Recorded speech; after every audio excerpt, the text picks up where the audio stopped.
Hey Merfolk fans, I'm Joe. Thanks very much for joining me. You guys know me from all my digital content, playing on Cockatrice and now on Magic Online, but I thought it'd be fun to take a break from that stuff and show you guys what my paper deck looks like, what my playmat and what my deck box, all that stuff. So let's start here with the playmat. It's a design by Pete Moorbacher, a really excellent fantasy illustrator, does a lot of Magic card art. The name of this design is Ananiel, Angel of Storms, and it's got a little Pete Moorbacher signature down here. Just the colors are so rich and beautiful. You have these sort of bright teals, the sort of pinks blending into the blues. It has a really stormy feel to it. I think it's just awesome. It doesn't immediately give away that I'm playing Merfolk, but a savvy opponent might take the hint and realize what it is that I'm doing. So next up, I've got my deck box. This is one of the, well, probably the piece that I'm proudest about in my whole setup. It's a custom design from Crossbow Gaming. For those of you guys who don't know about Crossbow, it's really just one guy named Bo who is a woodworker. He's super funny, loves working together with his clients with ideas for custom boxes. For me, I really wanted this sort of straight grain walnut, and I asked him if he would be able to sort of extend the grain across the seam where the box hinges. And he was happy to do that for me, and I think it just came out so beautifully. You have this sort of bloom of brighter grain here at the corner. Got a similar one here in the front of the deck. Really lovely brass clasp. Again, nicer light wood on the bottom as a little accent, little brass hinges. So again, shout out to Bo at Crossbow Gaming. He does really quality work, inexpensive for what you get. This is just such a wonderful investment if you really love your deck. So let's go ahead and look inside, open up this clasp. Up on top, we've got this really lovely, functional dice tray. Recently added these nice blue and white, sort of again, Merfolk themed, water themed, aquatic themed, blue and white dice. They look sexy on my ether vials. I've got a couple D20s in case I'm somewhere where we need to keep track of life without technology. And next to those guys, just have a couple of basic D6s in case we need to keep track of, +1 counters or something like that. So, yep, dice tray is made out of cedar. I'm sure if you wanted a different kind of wood, he'd be happy to work with you. Cedar is a very aromatic wood. It has a beautiful fragrance. It's used in closets, like to keep moths away and stuff like that. It also has sort of a humidor quality. It balances humidity levels. So yeah, but I don't know. I just love the fragrance of it when I open up my deck box and I get a whiff of this wonderful cedar. So I'll put that down over there for a minute. You can see there's this lip inside the deck box. That's where the dice tray rests when inside the box and it's all closed up. And then yeah, we can just go ahead, flip the deck box over, grab all the cards, and just put that aside for a minute. You can see that there is a divider here that separates the main deck from the sideboard and the tokens. This is also made out of cedar. You can see the straight grain sort of echoes the straight grain walnut from the box itself. So Bo has a real eye for detail. So I'm gonna put that back in the deck box. And I think I'm gonna start with my tokens.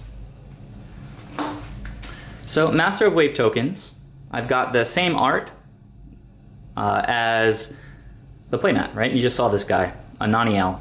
There he is again. So we've got 12 of these tokens, 3, 4, 5, 6, 7, 8, 9, 10, 11, 12. And they are in Dragon Shield mats. You can see clear, has the Angelarium token sort of graphic on the back through the mat.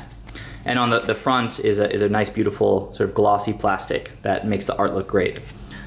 So yeah, got 12 of these guys to make a big impact. When Master of Waves hits the board, very intimidating.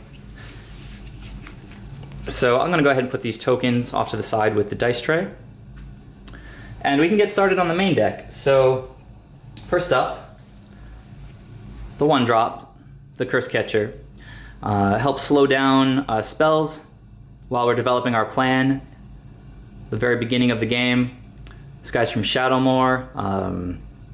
Yeah, again, I don't really like premium cards, just like the crisp original styling of the Magic cards. So really good quality near mint cards, double sleeved KMC Perfect Fits and KMC Hyper Mats.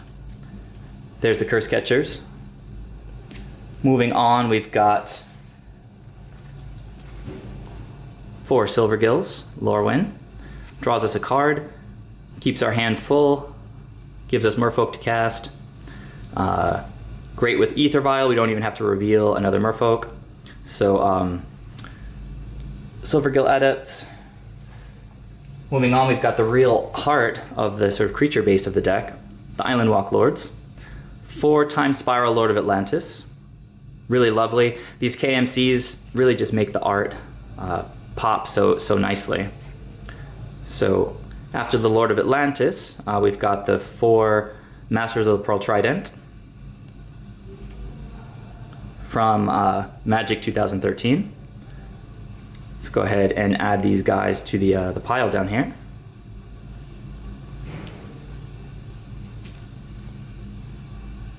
All right. Next up, we've got another couple of creatures that work particularly well together. We've got 4 Harbinger of the Tides from Magic Origins. Pretty new addition to the deck. And 4 Meroridgeries that really like tapping things. Works great together with Harbinger of the Tides that can return target tapped creature and opponent controls to its owner's hand.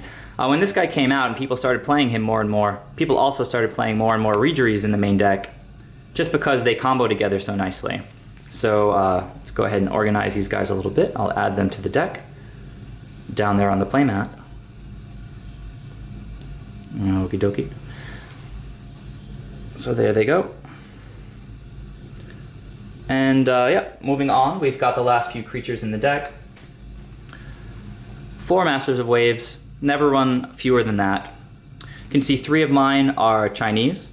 There was a guy at my local game store who had just come back from a trip to China and asked if I wanted to trade some of my English for the Chinese ones he had.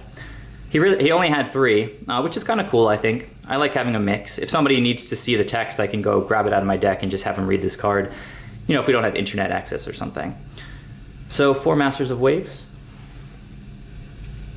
And the very last creature, the only non-Merfolk, though it's kind of an honorary Merfolk. Kira, Great Glass Spinner. Just protects all of our creatures, gives them a little shield so they can't be targeted by removal spells. Also, the 2 blue Devotion, curving from the 3-drop into the 4-drop in Master of Waves. Really sweet play. 2/2 flyer, can push some damage in the air even if we don't have Island Walk. So the singleton Kira, just complementing the Merfolk base of creatures in the deck. So yeah, that is, if we look, it's 8, 8, 8, and 5. So it's 24 and 5 is 29. Almost exactly 50% of the deck is creatures. So we're going to draw a lot of creatures and consistently have pressure on the opponent. Moving now to the non-creature spells in the deck. 4 Ether Vials. We've got the Darksteel art, where the guy's actually got a little Ether Vial in his hand. You know, vials are little glass things that you find in chemistry sets.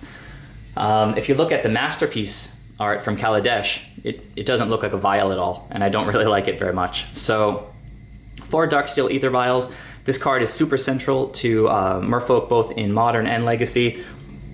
Lets us leave up mana for Vapor Snags and for counter spells while still getting creatures onto the board.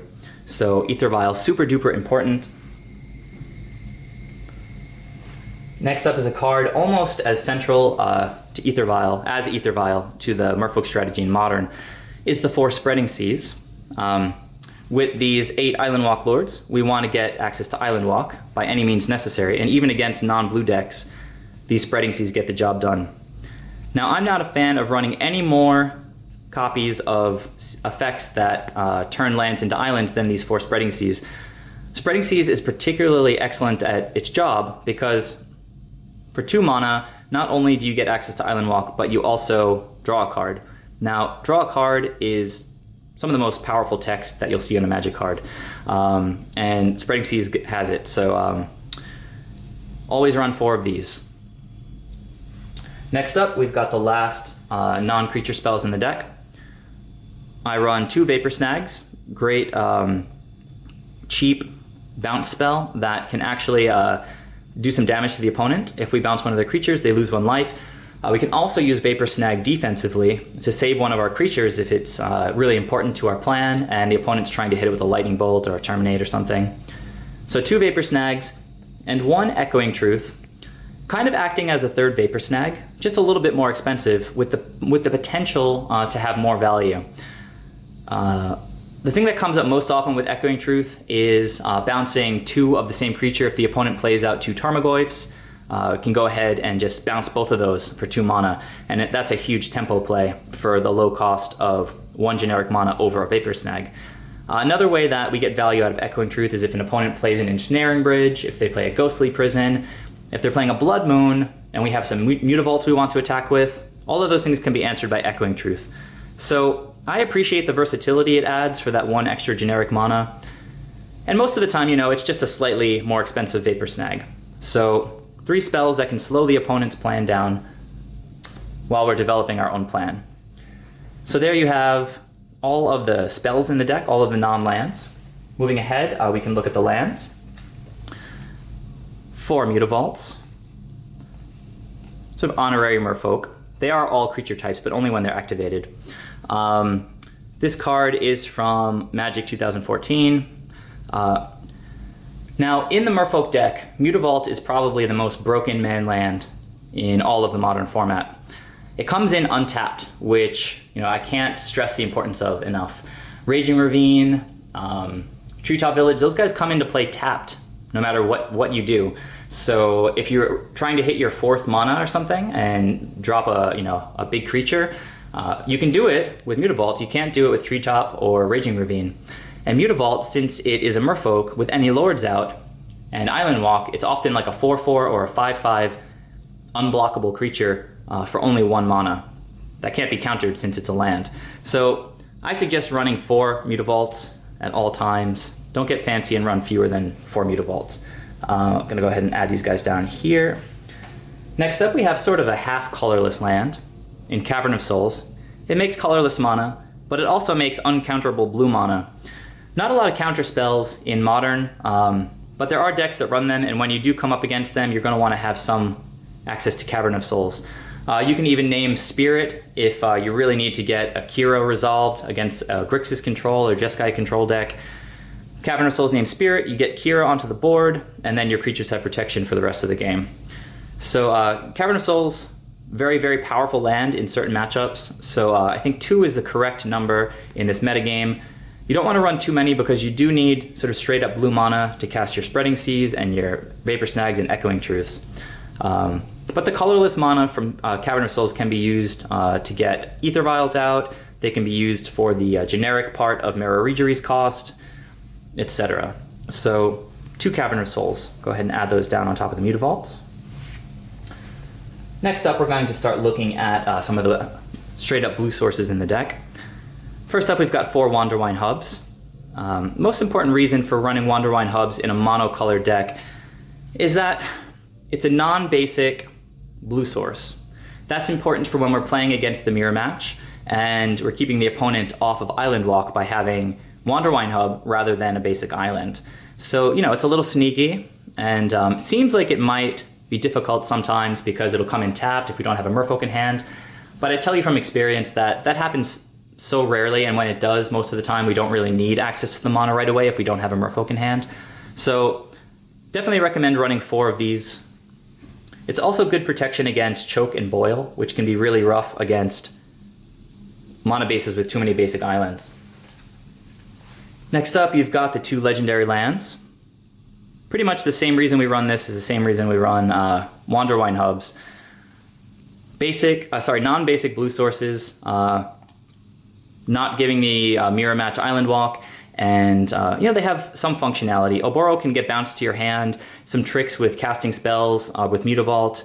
Don't really need to get into that right now. Minamo untaps a target legendary permanent. That has some utility against opposing Kiras. If the opponent has a Kira on the board, you can target it with Minamo and then Vapor Snag it or dismember it if for some reason Kira is the main problem. Alright, so let's add those down to that pile there. Now last but not least in the main deck are my basic islands. These are the newest addition to my deck. I recently commissioned a series of border extensions for unglued full art lands, and this is what they look like. Now, I know some of you like blinging out your decks, but foil's really not the way to go. This is some more straight up bling. You can see there's an actual gold skinny little border here. These things really just look like pieces of jewelry. It's got this glassy, beautiful mana symbol down here, sort of a similar effect going on the tap symbol. Yeah, and the border extension is just so smooth. Let me give you a good look at that. Ordered 8 of them, and these things just look beautiful when they're laid out on the battlefield.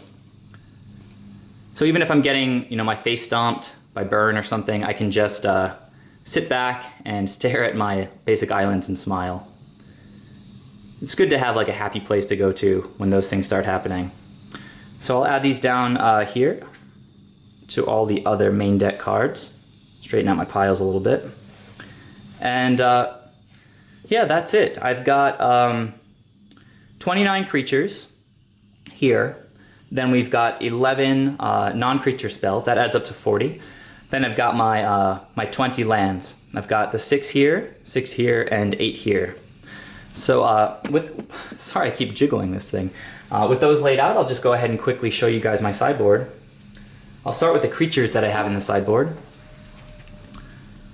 I've got 3 Tidebinder Mages, excellent in so many different matchups, and 1 extra Kira, excellent in decks that have a lot of removal, against decks that have a lot of removal.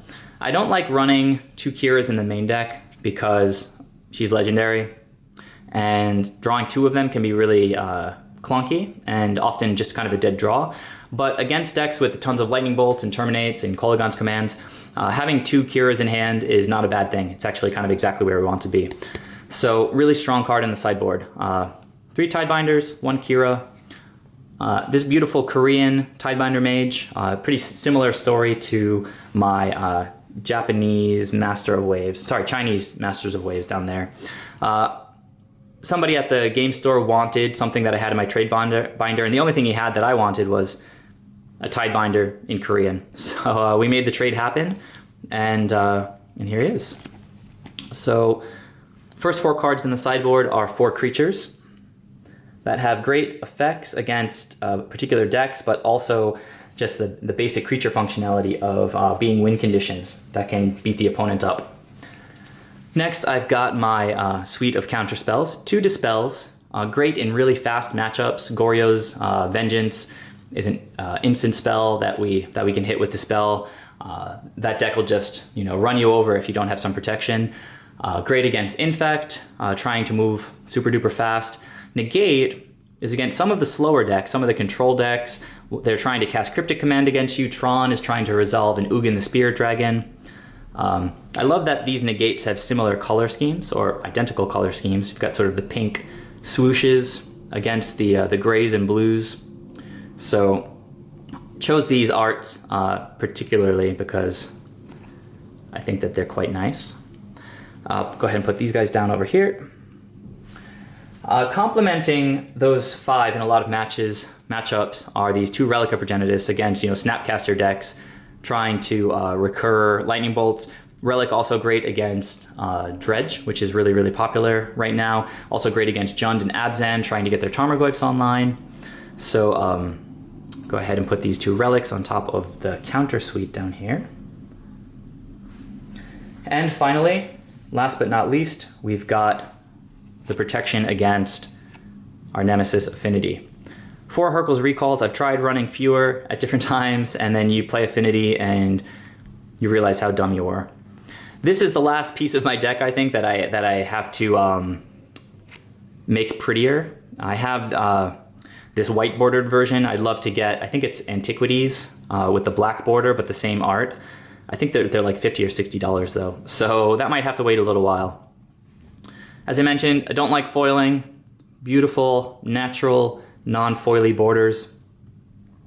And just really crisp art that you can see sort of so clear through the KMC glossy plastic. So there you have it, guys. That's my main deck 60 and my sideboard 15. I've got my tokens over here, got the beautiful dice tray, got the crossbow deck box, KMC Hypermat outer sleeves with KMC Perfect Fit inner sleeves, making sure that the cards can't get damaged by any accidental spills or anything like that. Yeah, and that's it. Let's take another look at one of these gorgeous border extensions. These really are the pride and joy of my deck right now. They're just so pretty. Send me a message if you're interested in getting in touch with the alterationist, and I'll be happy to give you her contact information. She did a really great job, and not very expensive either, I have to say. So yeah, thanks for watching, guys. Hope you enjoyed it. Let me know if you have any questions or comments, and I'll catch you in the next video.